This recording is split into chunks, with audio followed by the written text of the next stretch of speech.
Assalamualaikum warahmatullahi wabarakatuh. Perkenalkan, nama saya Mutiara Ramadhani dengan NIM 250901502026 dari kelas C dengan prodi akuntansi S1. Pada kesempatan kali ini, saya akan membahas tentang bahasa Indonesia dan ragam ilmiah, mulai dari pengertian hingga pentingnya ragam dalam ilmiah. Dengan memahami materi ini, diharapkan kita dapat menggunakan bahasa Indonesia dengan lebih baik dan benar, terutama dalam kegiatan akademik. Bahasa Indonesia adalah bahasa resmi negara yang berfungsi sebagai alat komunikasi nasional dalam berbagai bidang, seperti pendidikan, pemerintahan, dan kehidupan sehari-hari. Sedangkan ragam ilmiah adalah bentuk penggunaan bahasa Indonesia yang digunakan dalam kegiatan ilmiah, seperti penulisan makalah, laporan penelitian, skripsi, dan artikel ilmiah. Ragam ilmiah juga bertujuan untuk menyampaikan informasi secara jelas, logis, dan dapat dipertanggungjawabkan, sehingga pembaca atau pendengar dapat memahami isi dengan baik. Menggunakan bahasa baku, artinya kata-kata yang digunakan harus sesuai dengan aturan bahasa Indonesia yang benar dan tidak menggunakan bahasa gaul. Yang kedua, bersifat objektif, artinya isi yang disampaikan tidak berdasarkan perasaan pribadi, tetapi berdasarkan fakta, data, atau hasil penelitian. Yang ketiga, logis dan sistematis, artinya penyampaian harus masuk akal dan tersusun dengan rapi, mulai dari pembukaan, isi, hingga penutup. Yang keempat, menggunakan kalimat efektif. Kalimat yang digunakan harus jelas, tidak bertele-tele, dan langsung pada inti pembahasannya. Yang kelima, menghindari makna ganda.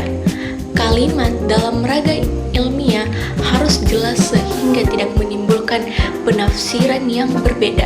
Dan yang keenam, menggunakan istilah yang tepat.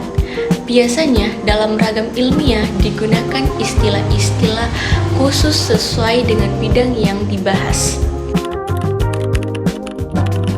Ejaan yang tepat mencakup 4 hal pokok, yaitu yang pertama, penggunaan huruf. Yang kedua, penulisan kata. Yang ketiga, penggunaan tanda baca. Dan yang keempat, penulisan unsur serapan.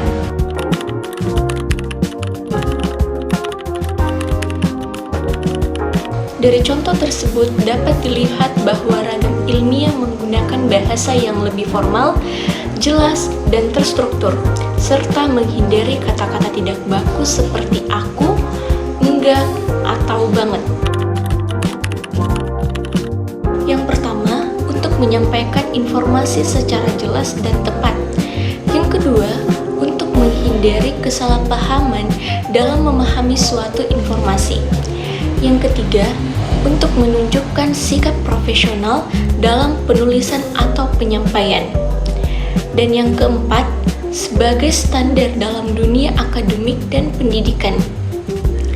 Selain itu, ragam ilmiah juga membantu kita dalam berpikir lebih terstruktur dan sistematis. Menggunakan ragam ilmiah itu sangat penting, terutama bagi pelajar dan mahasiswa, karena hampir semua tugas seperti makalah, laporan, dan penelitian menggunakan ragam ilmiah.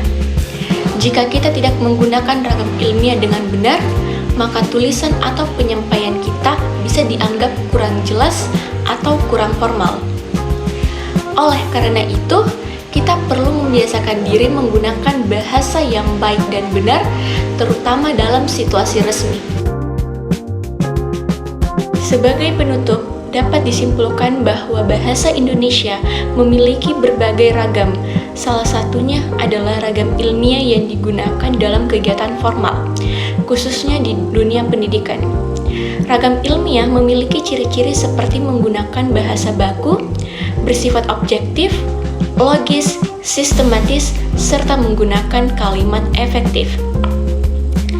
Dengan memahami dan menggunakan ragam ilmiah dengan baik, kita dapat menyampaikan informasi dengan lebih jelas, tepat, dan mudah dipahami. Sekian dari saya. Wassalamualaikum warahmatullahi wabarakatuh.